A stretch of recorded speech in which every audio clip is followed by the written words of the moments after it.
तो ये है दोस्तों वन मोर बैटल वीडियो।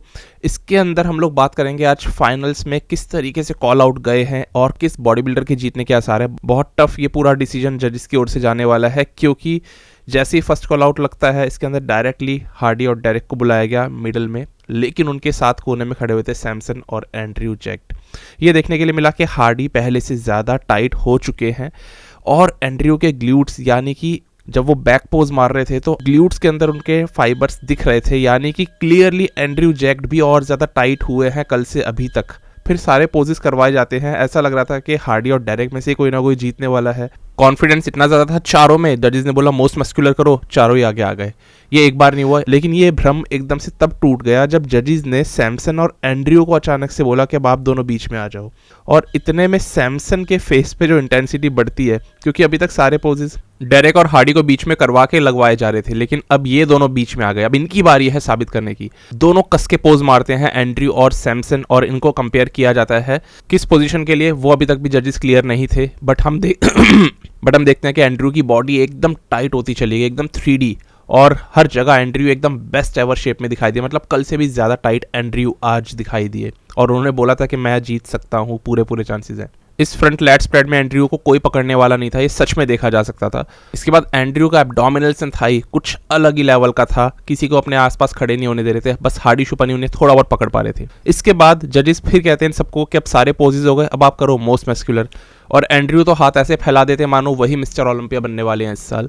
और ये होता है दोस्तों एक एक्साइटमेंट लेवल इनका, जो अब यहाँ से बढ़ेगा, बहुत ऊपर जाएगा। देखना क्या क्या होता है। मुझे लग रहा था ये लोग फिर ये गलती कर रहे हैं तो स्टीवन को बहुत ज़्यादा डांटेंगे, पर इस बार हैरानी हुई कि स्टीव ने इनको नहीं डांटा और बस ये बोला बैक इन लाइन। और इसके बाद ये बॉडी बिल्डर सब खुल चुके हैं। मतलब इसका एग्जाम्पल आपको आगे दिखेगा। अभी ये इनको डांटा नहीं गया ना, तो इस बार बॉडी बिल्डर्स कुछ वो करेंगे चारों जो फुल ऑडियंस को मजा दे देने वाला है। फिर आता है दोस्तों इसके बाद वाला कॉल आउट, जिसके अंदर ये बॉडी बिल्डर्स होते हैं, और इसमें हम लोग ये देख सकते हैं कि सेकंड कॉल आउट में निक और मार्टिन को बीच में रखा रहता है। निक काफी बेटर लग रहे थे कल से, और आज काफी ज्यादा टाइट दिखाई दे रहे थे। इनको जैसे ही आज है ना, ऐसे कल अगर होते तो हो सकता है ये टॉप 4 में सेलेक्ट हो जाते। निक काफी ज्यादा अच्छे थे, मार्टिन वही मिडिल में खड़े हुए बहुत ज्यादा हार्ड वो भी दिखाई दे रहे थे।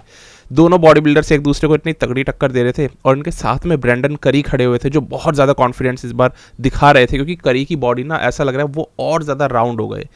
करी कहीं से भी फेड नहीं हुए, सिर्फ बेटर हुए हैं, और करी इस वजह से ज़्यादा बिग लग रहे थे। अच्छा ये देख के लगा कि निक का कॉन्फिडेंस आज रीस्टोर हो गया। कल बहुत ज़्यादा डाउन थे, फेस एकदम उतरा हुआ था, लेकिन आज उनके अंदर कॉन्फिडेंस आया। दोस्तों जब बॉडी अच्छी होती है ना, कॉन्फिडेंस आता है ऑटोमेटिकली। टॉप 4 एथलीट्स में क्यों इतना कॉन्फिडेंस था इनसे ऊपर वालों पे? उनको पता है हम कैसे दिख रहे हैं, उनको पता है हम ज़बरदस्त दिख रहे हैं। आज निक को भी ये चीज़ का एहसास हुआ कि मेरी बॉडी बेटर हुई है, और इसीलिए वो भी एकदम कस के देख रहे हो पोज मारने की कोशिश कर रहे हैं। और करी तो नेक्स्ट लेवल कॉन्फिडेंस दिखा रहे हैं। ब्रेंडन करी ना पोज बाय पोज इन सब एथलीट्स के साथ बिल्कुल ऐसे थे कि वो भी इस लाइनअप में सेंटर में आ सकते थे, और निक भी बेटर हुए थे, मार्टिन भी बेटर हुए थे। मतलब ये सारे एथलीट्स अब कल से अभी तक में देखो बेटर हुए हैं। निक की बैक ना किसी और ही लेवल पे जा रखी है इस टाइम, और मार्टिन के ग्लूट्स हद से ज़्यादा रिप्ड है। कल इतने रिप्ड नहीं थे, जबकि कल भी बहुत अच्छे दिख रहे थे, लेकिन आज और टाइट हो गए हैं। तो ये एथलीट्स का कॉन्फिडेंस आना ऐसे में लाजमी है, और बहुत अच्छा शो ये सारे एथलीट्स मिल करके हमें प्रोवाइड करने की कोशिश कर रहे हैं, इतनी अच्छी बॉडी दिखा करके। और आज फाइनल्स काफ़ी लेट शुरू हुए हैं, मैं आपको बता दूं लगभग 2 घंटे लेट आज फाइनल शुरू हुए हैं। तो ये कॉल आउट पूरा चलता है, और ज़बरदस्त एथलीट्स सारे के सारे शेप में।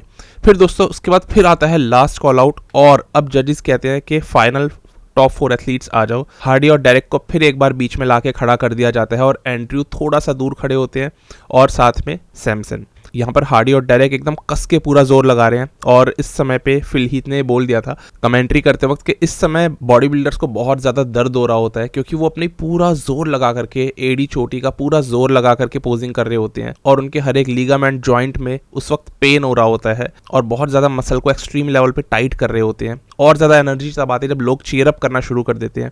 बस इतना ही कहना था फिल हीथ को। हालांकि ये बात कोई उनकी सुन नहीं सकता, वहाँ पर खड़े हुए एथलीट्स तो ऑब्वियसली नहीं, पर एंड्रयू इतना ज़्यादा एक्साइटेड हो गए मोस्ट मस्कुलर करने के समय कि वो स्टेज से ही अलग चले गए। वो उन सारे बॉडी बिल्डर से दूर होकर स्टेज के कोने में चले गए। वो देखो कहाँ जाकर के वो मोस्ट मस्कुलर कर रहे हैं। उनको ऐसा लगा कि अब ये खत्म हो गई पोजिंग, यही था फाइनल कॉल आउट। जजेस ने कहा कि एंड्रयू वापस आओ, you are not guest posing. सच में ऐसा लग रहा था कि एंड्रयू गेस्ट पोजिंग कर रहे हैं या फिर जो पोज डाउन करवाते हैं जजेस ये वो कर रहे हैं, इसलिए उनको दोबारा बुलाया गया। और अगेन अब हार्डी और डेरेक को आपस में स्विच करवाया है, लेकिन रखा दोनों को मिडिल में। इससे ये क्लियर होता है यहाँ पर कि सैमसन और एंड्रयू कहीं थर्ड और फोर्थ पे है, ये अब सेकंड और फर्स्ट के लिए नहीं लड़ रहे क्योंकि ये दोनों कोने में खड़े रह गए। बट एंड्रयू तो कुछ अलग ही लेवल पे चार्ज और भाई एकदम हाई हो रखे थे आज। इसके बाद फिर से वही सारी साइकिल रिपीट होती है, सारे पोजेस करते हैं एथलीट्स और एकदम हार्ड कसी हुई बॉडी सबकी है, ज़बरदस्त बॉडी। लेकिन फिर जब इनको मोस्ट मस्कुलर के लिए बोला जाता है फिर चारों के चारों आगे आ जाएं। मतलब इन्होंने आज सारे एथलीट्स ने ना फुल लेवरेज जो उनको दी गई थी, मतलब एक छूट, उसका पूरा फायदा उठाया जा रहा है क्योंकि उनको पता है जजेस उस तरीके से हमें नहीं डांट रहे जैसे पिछले सालों तक डांटते आ रहे थे। तो बार बार ऐसे हो रहा है, हार्डी तो मतलब बिल्कुल ऐसा हो गए थे कि स्टेज से अभी उतर जाएंगे, लेकिन वो काम एंड्रयू ने करा। स्टेज से तो नहीं उतरे, लेकिन जब जजेस ने बोला बैक इन लाइन यानी अभी भी आपकी पोजिंग चालू है और वो लाइन पे पीछे आए और फिर लाइन क्रॉस करके बिल्कुल अलग ही डायरेक्शन में जाकर के पब्लिक को फुल चीयर करने लग गए। तो ये एथलीट्स मिल करके कुछ एक ज़बरदस्त शो ऑडियंस को प्रोवाइड कर रहे हैं। इस चीज़ के लिए मैं इनको एक्चुअली में बोलूँगा हैट्स ऑफ सारे एथलीट्स के लिए। जजेस ने थोड़ी सी लेवरेज ज़रूर दी, ये भी एंजॉय कर रहे हैं, पर पब्लिक भी तो एंजॉय कर रही है, ऐसी तो गेम आगे बढ़ती है। और इस टाइम तक सैमसन का मुंह उतर चुका है क्योंकि आप खुद सोच के देखो, सैमसन को सेंटर में नहीं लाया गया तो वो तो रेनिंग मिस्टर ओलंपिया है, उनको तो बुरा लगेगा। एंड्रयू को इतने तगड़े कॉल आउट के अंदर ले आया गया तो उनके लिए आज का दिन सबसे बेस्ट दिन है उनकी लाइफ का। ऐसा होता है दोस्तों, मिस्टर ओलंपिया अलग अलग इमोशंस प्रोवाइड करवाता है सारे डिफरेंट एथलीट्स को। हार्डी और डेरेक एकदम चार्ज है, उनमें से किसी को भी पता है हम मिस्टर ओलंपिया बन सकते हैं। इसके बाद में फिर इनकी पोजिंग दोबारा होती है, मतलब कितनी बार होली, अब तो दोबारा क्या चौबारा हो गई होगी। और फिर हार्डी बिल्कुल देखो लाइन से बिल्कुल मोस्ट मस्कुलर के समय पे एकदम उतरते हुए आ गए, कभी भी नीचे उतर जाएंगे ऐसा लग रहा था। और अब यहाँ पर जा करके ये खत्म होता है फाइनल कॉल आउट, सब कुछ खत्म हो चुका है। जजेस को जो पता करना था उन्होंने कर लिया, उनके दिमाग में विनर क्लियर है, हमें नहीं बताएंगे, बस अब सीधा रिजल्ट सामने आएंगे। पर एंड्रयू जैक तो खुद को सच में आज मिस्टर ओलंपिया की तरह समझ रहे थे और ये फीलिंग उनको बहुत अच्छी फीलिंग एक मिली है। भले वो थर्ड आए, भले फोर्थ आए या भले किसी भी पोजीशन पे आए, बट एंड्रयू जैक के लिए बहुत अच्छा आज का दिन रहा। फुल एंजॉय किया और पब्लिक को भी करवाया।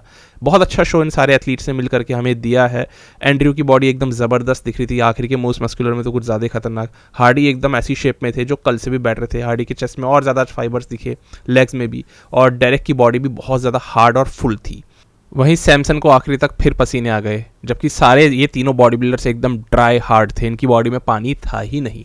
क्या लगता है दोस्तों कौन जीतेगा, बताना ज़रूर, क्योंकि बस अब रिजल्ट्स आने ही वाले हैं किसी भी पल। मिलते हैं सीधा अनाउंसमेंट मिस्टर ओलंपिया कौन बनता है उस वाली वीडियो में।